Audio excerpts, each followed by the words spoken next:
Roger Goodell could hand down Tom Brady's punishment for Deflategate any day now. With that ruling looming, some are saying pump the brakes. Monday morning quarterbacks Peter King offered his idea for the penalties. Wait. I think it takes a leader to stand up and say, we're going to be measuring the air pressure in football for the first time ever this season, before, during, and after games. And this is too important an issue to not have all the evidence in-house before making a ruling. Now, our ESPN insider Mike Reese also echoed a similar sentiment. If they overturn the suspension altogether or table it to gather more information on air pressure in footballs, they are driven by fairness. This would be an acknowledgement that there simply isn't enough evidence in the Wells report to conclude Brady is guilty. Right, so we heard from Reese and Peter King there. Stephen A., what are your thoughts on this? My thought is that as much respect as I have for the great Peter King, along with Mike Reese, who does an outstanding job for ESPN covering the Patriots, an outstanding job, I respectfully disagree with both of them because I think both of them are missing the point and the issue. Here we go again. Well, you asked. I didn't volunteer this answer. I didn't ask. Me. She did. Well, what you want me to do? Ignore the question? I got to answer it. Right. So that's what I'm doing. Here's the deal. They're focused on Deflategate. Let me emphasize this again so everybody in America will understand where we are coming from. I don't believe the deflated football issue is an issue. I don't care if Tom Brady was throwing Nerf footballs. He's still a bad boy. He still shellacked the Indianapolis Colts in that AFC Championship game. They still went home. He still went to the Super Bowl, and he validated and proved his greatness on the football field yet again by his performance in the Super Bowl, where the footballs clearly were not deflated. So I'm not caring about it. It does not matter. The issue at hand was the NFL spent $5 million to finance Ted Wells' investigation, and afterwards, Ted Wells blistered Tom Brady by saying that he was, quote unquote, generally aware and more probable than not that he knew what was going on.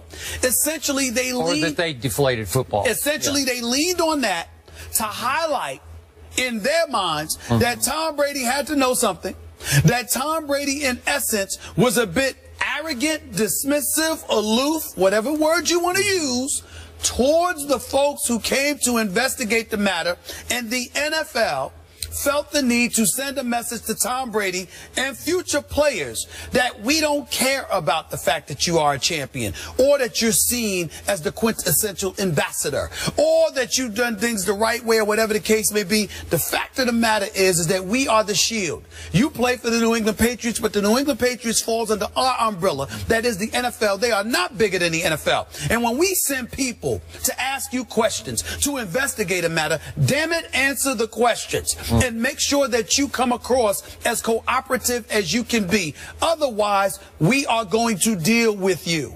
It is that simple. And to me, that's a profound message to send. Now, I'm on the record, Skip, saying, and I don't care what anybody says, there is no way on earth that it is fair to the great Tom Brady to have him suspended for as many games as Greg Hardy. One has nothing to do with the other. We understand that. But this man was found guilty in the state of North Carolina via a bench trial by a judge for domestic violence. Okay. You can't suspend Tom Brady the same amount of games as him. But you can send a message to Tom Brady. Okay, fine. You didn't deflate footballs. But damn it, when we came to talk to you about it, you weren't cooperative, and this is the penalty that you get for that, 2 games. And if Tom Brady wants to go to court for that, good luck. Because I have a right as the league that I preside over. If I'm Roger Goodell, I have a right to sit there and say, I don't believe you were cooperative, and I don't appreciate your arrogance. I do have a right to do that. You keep saying this is the issue at hand when it's only your issue at hand. How is that my issue? That's what they wrote in the report. You keep changing the subject with a specious argument, is that not an off-target argument. I don't know. I think I read some reports alluding to that. How do we know what was said between Tom Brady and the league in the first time Troy that they Vincent's met? letter to Tom Brady, he didn't come across as accusing Tom Brady of being uncooperative. Am I supposed to believe Troy Vincent? We know he didn't give his phone, but a lot of people wouldn't give their phone. I don't think you would have given up your phone. I'm not giving my phone up. Thank you very much. But I would give up. I would give up specific messages. But I got Giselle as my wife. Oh, no, I'm not giving up my phone. Oh, no. Look, if Stephen A. Smith were wrongly accused of something that you said you absolutely had no knowledge of, you'd be pretty uncooperative, too. You'd say, I just didn't do it. I don't know what you're talking about. That would be your answer to the investigators. Yeah, but I would be prepared to answer questions in detail because I know I'm innocent. As opposed to coming across as vague, aloof, dismissive, or anything like that. Are we sure he came across like that? Well, that's what they said. I'm just saying what they said. I don't know. Do I trust what Troy Vincent says? I don't know. Whoa. I don't know. You sat up here. He's a league man. Hold it, but you sat up here and said at the time that he was known as a man of high integrity. Troy Vincent, hold it. Troy Vincent's integrity. The first day I had to react to the Wells report, and I said, well, I guess this is it. But isn't it interesting? We have come full circle from that first day of, he's guilty, they got him red-handed, to, man, maybe we should rethink the conclusions of this report that said Tom Brady was generally aware and that the Patriots, more probable than not, deflated the footballs. That is nothing but flimsy evidence and a murky conclusion. And it took me a while to come to grips with that after I talked to people close to Brady who said he's so outraged he's going to go to court. I said it about the second day that we talked about it, and I've stood fully behind that in a way that the NFL keeps standing strongly behind a Wells report that I think is making the league look more and more foolish by the day. You can say that. So, back to the great Peter King. I certainly agree. He is among the best to have ever covered the National Football League. Without question. He is plugged into the league, and he has a long-term relationship with the commissioner, Roger Goodell. So, is it possible that the league wanted to float this prospect of tabling the issue for a year just to see how Stephen A. Smith might, not just you, but all the media people would react to it? Is it possible that this option is being considered by the league as we speak? Maybe we should just table for a year, let things simmer down a little bit. Let's not go to court and fight with our golden boy quarterback, Tom Brady. Let's just stop this for a while and put it on the back burner. Is that a possibility that's happening right now? Well, let me tell you why I don't believe it's a possibility. It would have been a possibility if the NFL hadn't already come down with its ruling of a 4-game suspension. But the bottom line is, as of right now, you have suspended Tom Brady for 4 games. So in order to table the issue, you then have to table the suspension. And if you table the suspension, it ultimately throws everything in flux. And it's egg on the face of the National Football League. And if they're not sure of Tom Brady's culpability in all of this, and that is the reason they suspended him, then they should table the issue, because that's unfair to Tom Brady. But I repeat this again. If indeed you suspended him because you deemed him uncooperative, that's a different issue. Okay. Now, we're sitting up here. We just had Steve Spurrier. We're going to have the coach at Florida Gators here in a little bit. We got the SEC commissioner over here. Honored to meet him, by the way. We've got all of this stuff going on. Well, why? What's the second biggest sport in the nation? It's college football, some would argue. College football, not the NFL, but college football. You got kids on the come up. You're talking about culpability. You're talking about being responsible. And when you have dominion over a league, you are the boss.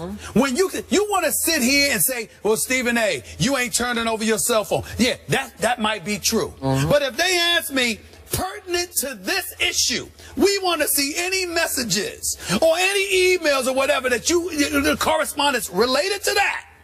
And let's say, for example, ESPN wants that. Well, we got Bob Iger at Walt Disney. We got John Skipper running it. We got Mr. John Wildhack. Okay, let them ask me for my cell phone. Here you go.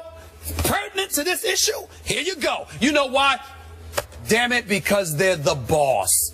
I work for them, and that's the way it goes. You can't have Tom Brady, quarterback for the New England Patriots. You've got the NFL, Troy Vincent, and all of these boys, security literally escorting these equipment personnel and the likes to the locker room at halftime, bringing into question deflated footballs because the Indianapolis Colts reported it, okay? They're addressing the issue. They came to the Patriots. They ultimately gave you time. They didn't even bother you Super Bowl week. They didn't bother you the week before Super Bowl week. You decided to give those press conferences if you were Bill Belichick. You decided to give that a joke of a press conference if you were Tom Brady leading into Super Bowl week.